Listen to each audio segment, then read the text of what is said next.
미다시 사는 것과 영원히 사는 것을 믿사옵나이다. 아멘. 우리가 오늘 욥기 22장을 통독을 했습니다.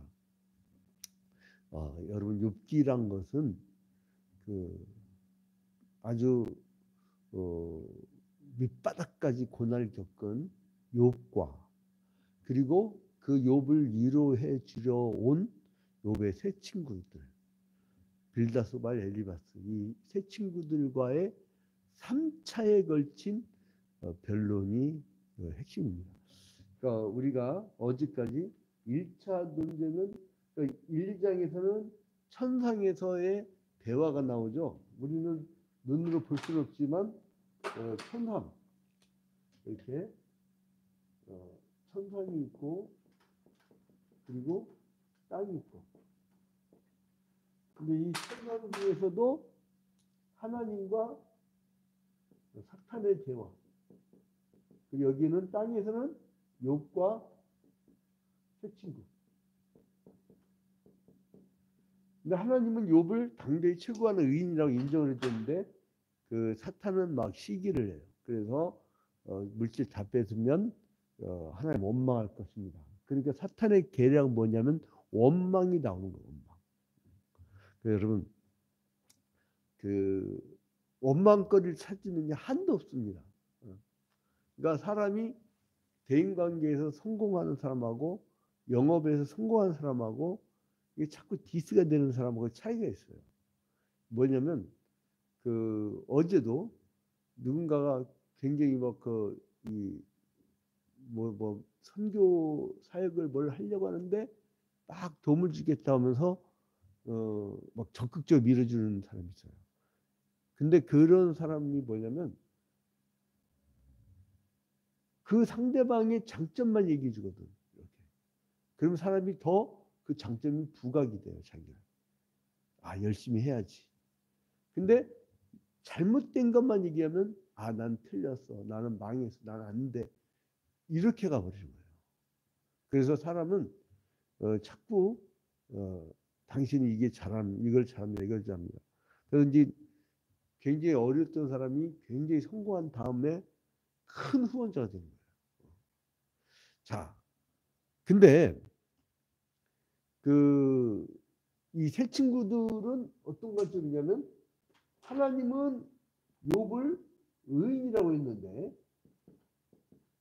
이 세 친구들은 욥을 죄인이라고.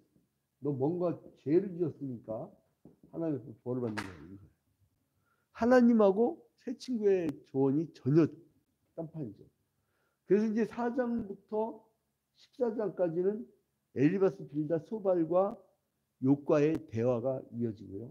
그 다음에 2차 논쟁으로 15장부터 이제 22장까지. 여기 이제 21장까지는 욥의 답변이 있었는데, 자, 이게 2차 논쟁이에요. 2차 논쟁. 이제 3차 논쟁으로 접어듭니다. 3차 논쟁으로 접어드는데 22장에서 1차 논쟁 때 처음 얘기했던 엘리바스가 다시 엘리바스가 그 욥에게 지적을 해요. 엘리바스가 지적을 해요. 22장에서. 그리고 이게 3차 논쟁으로 접어드는 거예요.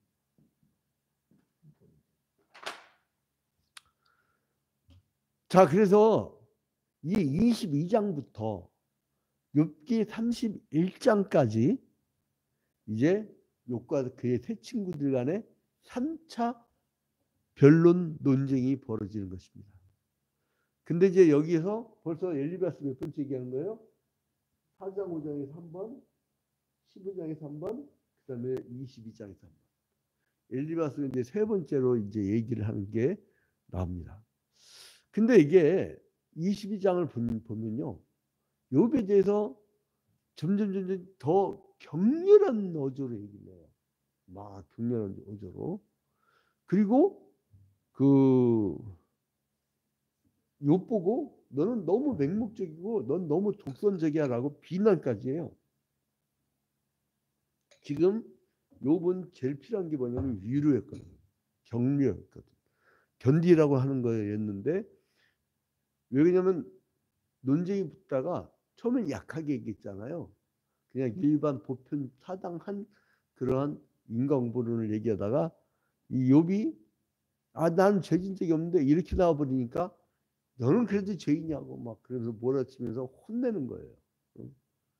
그러니까 욥이 지금이라도 자기 말을 듣고 회개하면 하나님의 축복을 되찾을 수 있을 것이라고 얘기를 해요. 그러나 천상에서는 욥이 잠깐만 지금 신청 한번 볼까요? 욥이 천상에서는 죄를 지어서 이 사람이 저주받아서 고난 겪은 게 아니라 하나님이 너무 사랑할 정도로 의인이었는데 이 의인을 사탄이 시기해서 준 시험이었잖아요. 그런데 이 사람이 견디기 힘든 그 과정에서 엘리바스가 벌써 3번째나 이제 얘기를 하는데 안 들어먹는 거라. 그러니까 어떻게 돼요? 더 강한 어조로 더 책망을 하면서 여러분 아주 못된 선생님인데 기억난 게 있어. 뱀무고등학교에 생물 선생님이 있었어. 이름 얘기 안 할래. 그 선생님은 꼭 벌칙을 어떻게 주냐면 둘이 나오라고 그래. 숙제하는 둘이 나오라고. 그러면 맨 먼저 친구한테 뺨을 치라고 그래. 야, 그거 진짜 요즘에는 걸렸을 거예요. 요즘에는. 근데 예전에는 그걸 또 때리네. 그 한쪽 애가 짝 쓰라고. 서로 이제 친구니까 안 때리라고. 이것들 봐라. 장난 아니야. 그럼 누가 하나가 세게 딱 치고 나면 그 다음에는 막 엄청나게 탁 치고 얼굴 돌아가 버려. 또 그 다음엔 더 세게. 그래서요. 그리스 신화에도 어떤 괴물이 있는데 때리면 때릴수록 커지는 괴물이 있어요. 그래서 사람이 이 마음속 깊이 성령 충만한 사람은 사랑과 희락과 평과 온유와 절제와 충성과 오래 참음과 자비와 양선 이런 어떤 9가지 열매가 가득한 사람은 사랑으로 화합과 일치를 가져오는 그런 통치를 합니다. 그게 리더십이거든요. 근데 이 마음속에 마귀가 주는 마음 있잖아요. 갈라디아에서 뭐라고 육체의 소욕은 현저 아니라고 하잖아요. 그러니까 마귀 새끼가 귀신이 이게 귀신 맨날 귀신 쫓아다니고 이런 사람들이 아주 막 가득한 사람은 어떻게 되냐면 뭐라고 했어요? 그 육체의 소욕은 현저 아니라고 하고 바로 뭐라고 납니까? 성령의 열매 9가지 열매하고 달리 뭐라고 나와요? 예? 분쟁과 당짓는 것과 미움과 다툼과 허용과 막 이렇게 나오잖아요. 당짓고 막 미워하고 이게 여러분 있잖아요.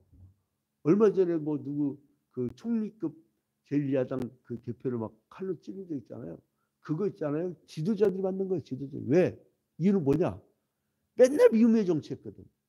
그 저놈은 피해자고 저 나쁜 놈이고 막 하니까 사람들이 저 죽일 놈만 이렇게 되는 거예요. 저 좋은 놈이고 저 훌륭한 놈이고 막 이렇게 해줘서 봐. 그럼 그 사람들 너도 훌륭해 너도 훌륭해 그러면 얼마나 그게 단합이거든. 단합이. 율법주의자는 남의 허물을 이렇게 보려고 하지만 복음주의자는 남의 죄악을 감싸주고 용서하려고 해요. 그 관점이 완전히 다른 거예요. 그러니까 엘리바스가 이제 3번째 변론을 하면서 이제 뭐라고 하냐면은 욥이 당한 환난의 불행을 욥의 죄 때문이라고 다시 인과응보 사상을 이야기합니다. 그게 1절부터 11절이에요. 1절에 보니까 대만 사람 엘리바스가 대답하여 이르되 사람이 어찌 하나님께 유익하게 하겠느냐? 지혜로운 자도 자기에게 유익할 따름이니라. 유익하게. 히브리어로 사칸, 쉬다, 거하다, 서로 돕다. 하나님께 유익하게 하겠느냐? 그러니까 뭐예요? 인간의 좋은 행동으로 하나님께 영광을 돌리는. 그러니까 예수께서 이 시대 이후에 한참 뒤에 예수께서 오신 다음에 뭐라고 그래요?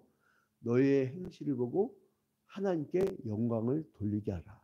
사람들은 하나님을 본 적 없어요. 근데 누굴 보느냐? 하나님을 믿는 사람을 보는 거예요. 그러니까 너의 행실. 우리 매년마다 연탄 나눠주려고 고생한 우리 성도들. 이게 못 느끼는 것 같지만 여러분, 세월이 지나고 나서요, 사람들 손길로 사람들이 다 알아주죠. 얼마 전에 우리도 화재 사건 이후에 위기에 처했을 텐데 우리를 오랜 세월 동안 우리를 본 사람이 있어요. 누군가가 저기는 우리가 도와줬구나, 이런 마음이 들어요.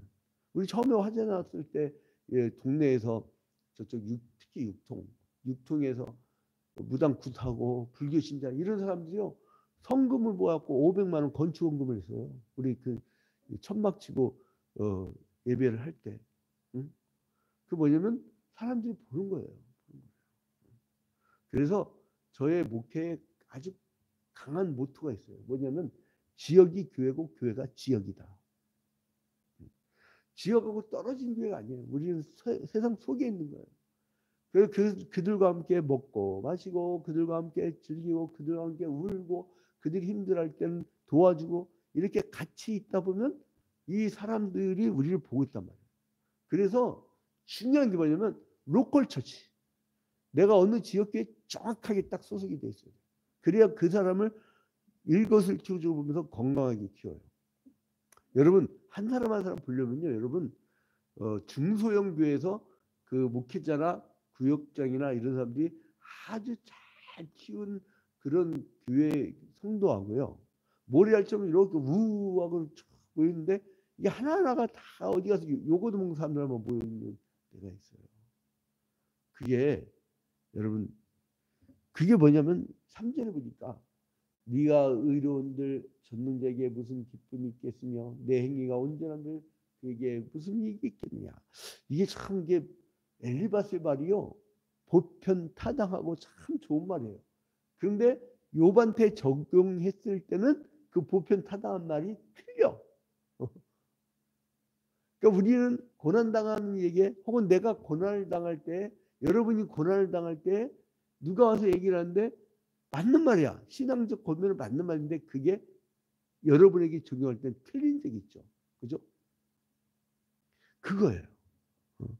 자, 그래서 이제 그게 이제 1절부터 11절이고 12절부터 20절까지는 이 욥기 22장은 전반부 1장부터 11장, 그다음에 이제 그 중반부 12장부터 20절, 12절부터 20절, 그다음에 21절부터 쫙 이어지는 아주 세 가지로 딱 구분이 돼서 아주 보기가 좋아요.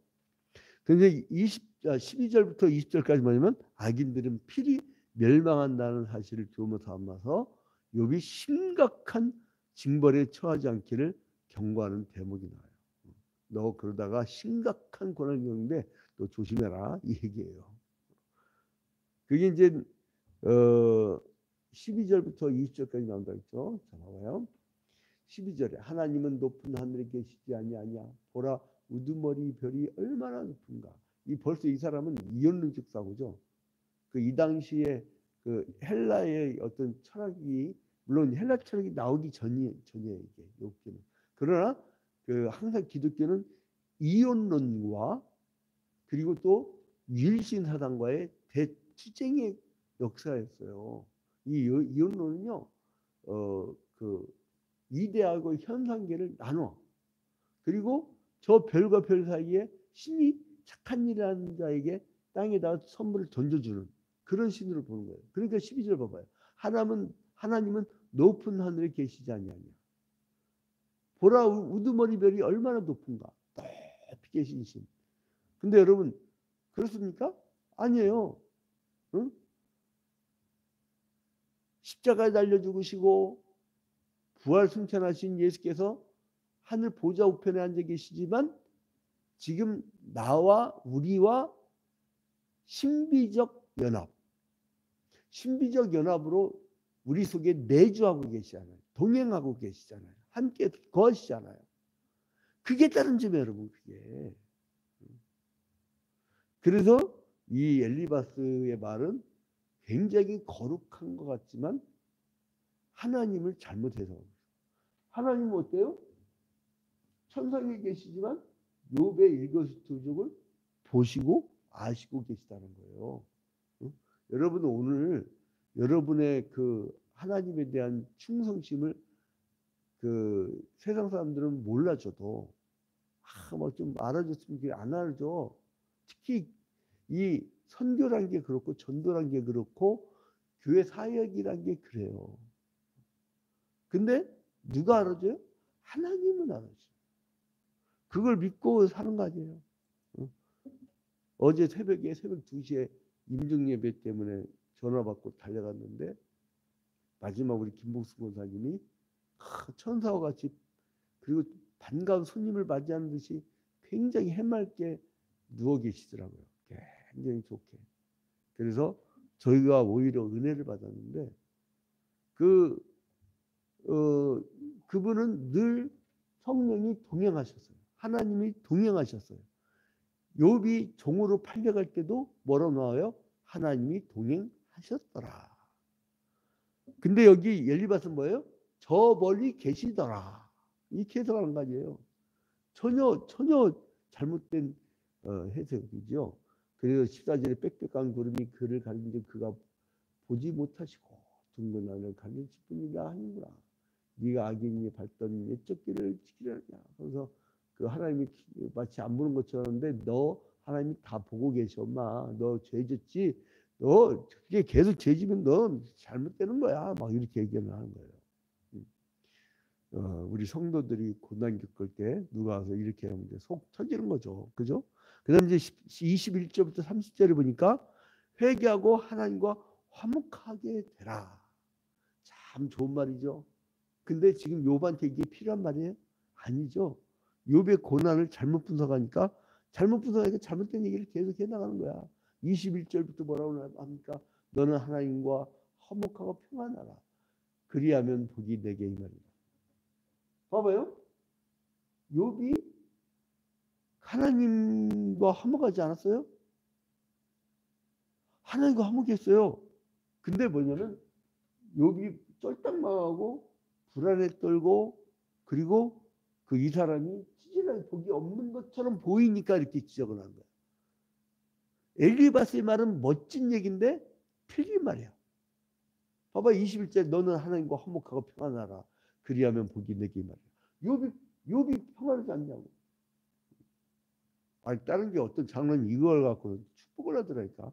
너는 하나님과 화목하고 평안하라. 그리하면 복이 내게 말이라. 그러면서 보라고 하나님 잘 되면 복을 받는다고. 나 여러분 어디 가서 이런 실수하지 마세요. 엘리바스가 이거는 욥을 비꼬는 잘못된 내용이에요. 구절이 좋다고 그것만 딱 따오지 마. 나는 막 누가 막 얘기할 때 무슨 예화를 드는데 막 탈무드 얘기를 탈무드는 반기독교적 유대교의 그 핵심적인 책아니에요. 그거를 어떻게 교를 따와갖고 그걸 가지고 뭐 플라톤이었대. 플라톤은요 이혼론의 대표적 사상가예요. 그냥 구절만 주면 다 갖다 막 따다 붙이는 게 아니에요. 그래서 여러분 이 새벽 기도를 매일같이 나온 성도들은 이렇게 한눈에 보이잖아요. 이게 엘리바스의 말인지 욥의 말인지 하나님의 뜻인지 사탄의 말인지 이게 구분이 되는데 그걸 영적 분별력이라고 그래요. 영안이 열렸다라고 그래요.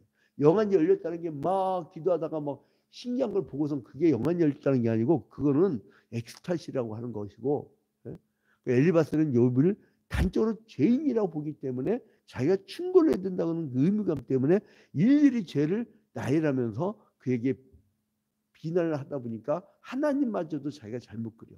욥을 정죄하는 엘리바스 비난이 사실에 근거한 것이 아니라 자기의 관점, 자기의 주관에 의해서 해석된 거란 거예요. 그래서 엘리바스가 여전히 인과응보라고 하는 그 관점을 계속 고집하는 거예요. 그 자연계의 법칙에 근거해서 욥의 그 고난을 보고 있다는 거예요. 엘리바스는 욥이 범하지도 아니한 가상적인 죄들을 막 열거를 하죠. 그리고 막 욥의 죄를 정죄하고 있어요. 그러니까 여러분 뭐예요? 사람의 말은 그 사람 속에 있는 것들, 즉 인격과 신앙, 교양, 도덕적 가치관 이것을 나타내는 것이기 때문에 매우 중요합니다. 여러분 성도라도요. 가방끈이 짧은 성도라도 매일 새벽 기도 와서 이렇게 매일 한 장씩 성경을 듣는 성도들 있죠. 마치 무슨 굉장한 지성인처럼요 틀이 갖춰져요. 달라. 그래서 이 언어의 변화가 일어나고 인격의 변화가 일어납니다. 여러분 그 엘리바스의 얘기를 들으면서 얼마나 속상해서 옆에 보면 얼마나 속상합니까? 근데 이 사람은 결국은 이신론적 신관도 갖고 있어요. 인광보도 갖고 있죠. 이원론도 갖고 있죠. 이신론이 뭐냐면요, 여러분 D집에 D집. 이신론이 뭐냐면요, D집이라고 해갖고 신이 이 땅을 창조하신 다음에 신이 쭉 떠나가신 거야. 그리고 니들 마음대로 그 좋은 사회를 만들어라 해놓고 나중에 오셔서 어떻게 했나 결정하라고 온다는, 그게 이신론이야. 신이 떠나 있는 거야. 그러한 것은 매우 위험한 거예요. 그러나 이신론이 아니라 하나님이 욥의 행위를 다 알고 계세요. 순간순간마다. 그래서 이게 언제 나온 거냐면요, 나중에 이때 이제 엘리바스 얘기 때 이신론이 나오지만 기원 후 17세기 18세기에 합리주의, 내셔널리즘이라고 하죠. 그 이 합리주의 운동에서 그 영국의 사상가들이 주장했던 이론이에요. 그리고 또 이 프랑스의 철학자들이 한쪽은 경험론 중심, 한쪽은 합리론 중심에서 이런 그것이 나온 어떤 그런 분위기였는데, 여러분 그래서 자기의 생각을 버려야 하나님이 보입니다. 오늘 하루도 여러분 욥처럼 고난을 겪을 때 별 얘기가 다 들려요. 그런데 끝까지 견디세요. 그러면 하나님이 여러분에게 큰 선물을 주실 줄로 믿습니다. 나중에 갑절의 축복을 주시잖아요. 그때까지 견디세요. 그때까지 주님이 해결해 주십니다. 우리 다 같이 기도합니다. 존귀하고 거룩하신 하나님 아버지, 이제 오늘